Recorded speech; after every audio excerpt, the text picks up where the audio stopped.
Megang merupakan salah satu tradisi masyarakat Aceh dalam menyambut bulan suci Ramadan. Di hari Megang, masyarakat Aceh memotong daging dan memberikannya kepada orang-orang yang telah terdata seperti kaum duafa, fakir miskin, dan anak yatim.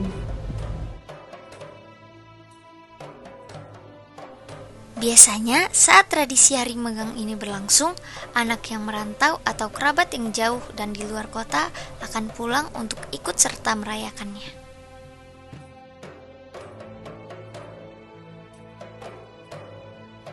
Daging yang telah didapat ini akan diolah menjadi berbagai macam dan ragam masakan untuk kemudian disantap bersama keluarga ataupun kerabat terdekat.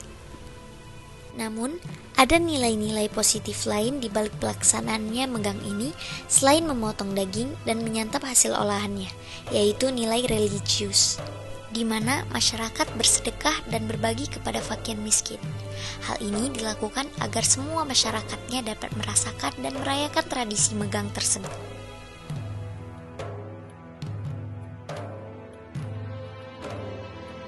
Ada juga nilai kebersamaan dan gotong royong dalam tradisi ini, yaitu saat hewan dipotong dan dibersihkan, dagingnya akan dibagikan dan dimakan bersama-sama.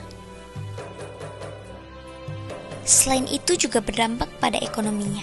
Perputaran ekonomi masyarakat di hari Megang sangat luar biasa, dikarenakan banyaknya permintaan daging. Di hari Megang ini, harga daging akan meningkat drastis. Namun, masyarakat tidak mengurungkan antusiasnya untuk membeli dan merayakan hari Megang ini. Dalam hal ini, biasanya pemerintah Aceh ikut serta memantau kenaikan harga daging di pasar. Hal ini dilakukan untuk memastikan bahwa harga daging tetap stabil.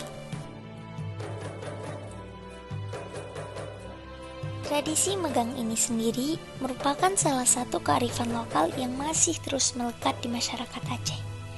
Dimaknai sebagai tradisi yang tidak terlewat untuk berkumpul bersama keluarga ataupun orang tua untuk makan dan menikmati hasil olahan daging. Dalam tradisi ini bukan hanya sekedar melestarikan budaya, namun juga ada rasa bahagia saat tradisi ini dijalankan, seperti bersilaturahmi kepada sanak saudara dan bermaaf-maafan untuk menyambut bulan suci Ramadan.